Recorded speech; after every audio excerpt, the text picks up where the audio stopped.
What if I told you everything that we were taught in school about the age of the Sphinx could be wrong? The widely accepted story is that the Sphinx was carved around 2,500 years BC, making it around 4,500 years old, give or take. That's the version you will find in most textbooks in schools and universities, but many researchers and experts have presented compelling geological evidence that support the Sphinx could be much older, much older, possibly twice or even 3 times as old. So what's the deal then? Why are researchers and geologists disagreeing with the official timeline? It all comes down to the type of erosion visible on the body of the Sphinx and in the surrounding enclosure. And while the structure does show signs of wind erosion, which you would expect in a desert climate, the dominant type of weathering appears to be from heavy rainfall and water runoff. Now that's a major clue about the age of the Sphinx, because Egypt hasn't seen that kind of rain in thousands of years. According to multiple independent geologists, over 200 of them in fact, the last time this region experienced that kind of consistent heavy rainfall required to cause that type of erosion was around 9 to 10,000 years ago BC. Some sources even push that back even further. That is at least twice as old as what we've been told in school. Let that sink in for a moment. Think about that. Take a close look at some of these images of erosion patterns. The Sphinx and the surrounding enclosure shows deep vertical channels carved by running water consistent with rain erosion in limestone. You don't have to be an expert to see this, it's there in plain sight. Now here's the big question. If this monument shows signs of water erosion from over 9,000 years ago, then who built it? That would mean the Sphinx predates ancient Egypt as we know it, long before the pharaohs, long before the pyramid. Or maybe the pyramids were created at the same time as the Sphinx, because that is still a question mark too. And if this is true, it suggests that the Sphinx could have been created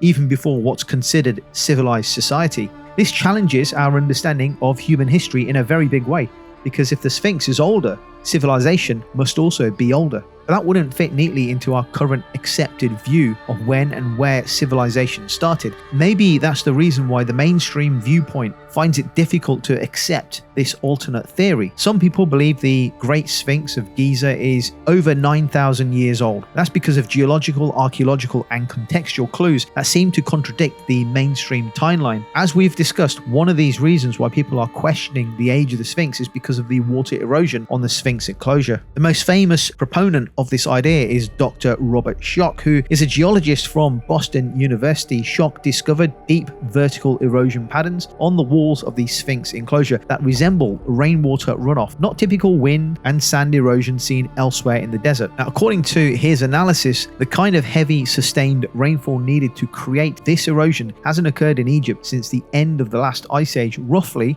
around 10 to 12,000 years ago, which ties in around the Younger Dryas impact theory, which I won't go into detail on this particular video, but there will be other videos on the channel specifically talking about the Younger Dryas impact. But it's interesting to see that Robert Schoch's suggested theory of timeline for the age of the Sphinx ties in to the age of the Younger Dryas impact theory. This suggests that the Sphinx, or at least the enclosure that it sits in, may have been carved many thousands of years ago. Another reason why is because of the lack of hieroglyphic inscription. Most Old Kingdom monuments, like the pyramids and the temples, they are covered in inscription detailing the pharaoh's deeds, dedications, or religious meanings. I mean, the pyramids and temples are covered in hieroglyphs, but yet the Sphinx, however, is completely silent. No inscriptions on its body or in the surrounding enclosure that confirm its original builders or its purpose. This raises questions. If it was built by the pharaoh Khafre, as most Egyptologists claim, why are there no inscriptions at all? We also have architectural discrepancies, which further adds fuel to the theory of the Sphinx being much older than what is currently being dated as. The Sphinx doesn't match the style or the precision of nearby structures like Khafre's pyramid or the Valley Temple. Some believe this indicates that the Sphinx may have predated the pyramids and that later dynasties simply reused or repaired it. Then we have the discrepancy with the actual Sphinx itself. The head doesn't match the body. The Sphinx's head is significantly small compared to its massive body. Some researchers think the head was recarved at a later date, possibly from a different era. If so, this suggests the body could have existed long before the current head was sculpted, potentially thousands of years earlier. Now, if the Sphinx is older than 9,000 years, it would point to a long-lost civilization capable of carving massive stone monuments before the rise of dynastic Egypt, which began around 3,100 years BC, so approximately 5,000 years ago. This idea ties into other ancient sites like Göbekli Tepe in Turkey, which I discussed in a previous previous video, Göbekli Tepe is a megalithic complex that dates to around 9,500 years BC, or approximately 11,500 years ago, showing what a complex society could be capable of far earlier than once believed possible. So why isn't this mainstream? Why do we not hear more about this in schools, colleges and universities? Why are people not talking more about this? Why are people in school and universities not being taught about alternative theories about the possible age of the Sphinx? Egyptologists argue that there is no archaeological evidence like tools or settlements from that earlier time near the Sphinx. They believe the erosion is from wind and sand, not rain. Critics say many of these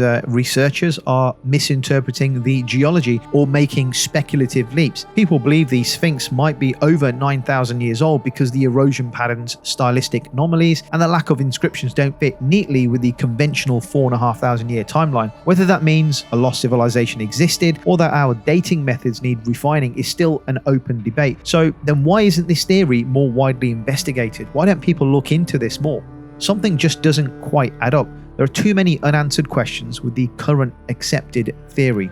And then we have a whole bunch of questions that really need to be investigated, because if the Sphinx is much older, say 10 to 12,000 years old, then could the Great Pyramids of Egypt also be dated to that time period? Could the creators of the Sphinx also be the creators of the Great Pyramids of Egypt? The idea that the Great Sphinx of Giza may be significantly older than the traditional accepted date of around 4,500 years ago stems from several alternative theories that draw on geology, astronomy, and the symbolic interpretations of ancient architecture. First of all, we have something called the precession of the equinoxes and the age of Leo. One of the central arguments for an older Sphinx centers on astronomical alignments and the concept of precession, which is the slow wobble of the Earth's rotational axis, which causes the position of the stars at the equinoxes to shift by approximately 1 degree every 72 years. This precessional motion means the background constellation behind the sunrise at the equinox around March the 21st changes over time, creating what are known as astrological ages, each lasting roughly 2,160 years. And around 10,500 years BC, the constellation Leo would have been on the horizon during the equinox. This is the period often referred to as the Age of Leo. And here's where the Sphinx comes in. The Great Sphinx is widely considered to represent a lion, though it's highly debated, and it faces directly east towards the rising sun at the equinoxes. Therefore, some theorists suggest that the Sphinx was originally built to align with the constellation Leo, rising on the horizon at dawn during the equinox around 10,500 years BC, which is roughly 12,500 years ago, symbolically tying the monument to the sky. And the location of the Sphinx gives us an exact astronomical date of when the site was constructed. This idea implies that the builders were aware of precession and encoded astronomical information into their monuments, knowledge typically not attributed to civilizations of the time. How is this possible? How could they have known this? And then we have the Orion correlation and the celestial mapping, and this further supports the idea that the Orion constellation theory proposed by Robert Bauval, which suggests that the 3 pyramids of Giza are laid out to mirror the 3 stars of Orion's belt. Again, around 12,500 years ago, the alignment of these stars with the Milky Way, which the River Nile is said to symbolically reflect, would have been ideal from the vantage point of Giza. The cosmic mirror on Earth with the Giza pyramids, which equal Orion's belt,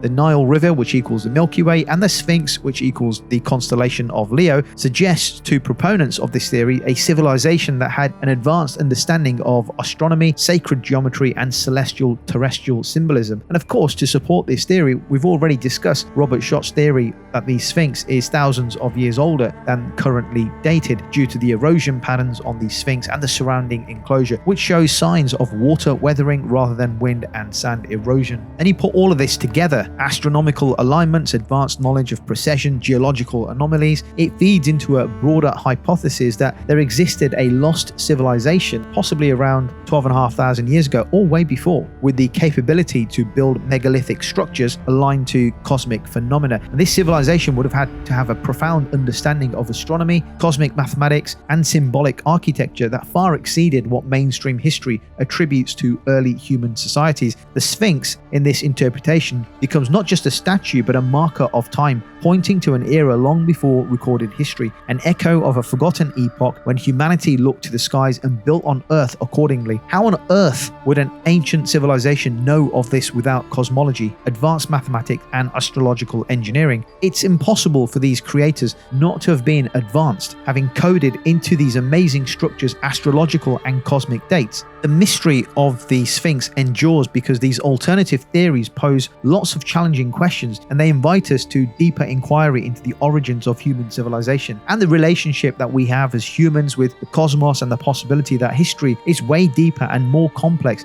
than currently believed. I mean, this whole topic deserves a much deeper dive and further investigation, but let's just say rewriting history as it is right now is inconvenient. It threatens a long-held academic assumption about the past. And when you control the narrative or the past, you influence how people see the present and the future. But the truth has a way of coming to light. At the end of the day, the evidence is out there. Geological, photographic, astronomical, and logical. Is the Sphinx just 4,500 years old? Or could it be part of a forgotten chapter in human history, buried in the thousands of years of sand and denial? I'll leave that for you to decide. Thank you for watching. If you found the video fascinating and thought-provoking, hit that like button and subscribe for more interesting content about this mysterious old world, where it feels like part of our human history just doesn't quite make sense. And don't forget to let me know in the comments what you think of today's video.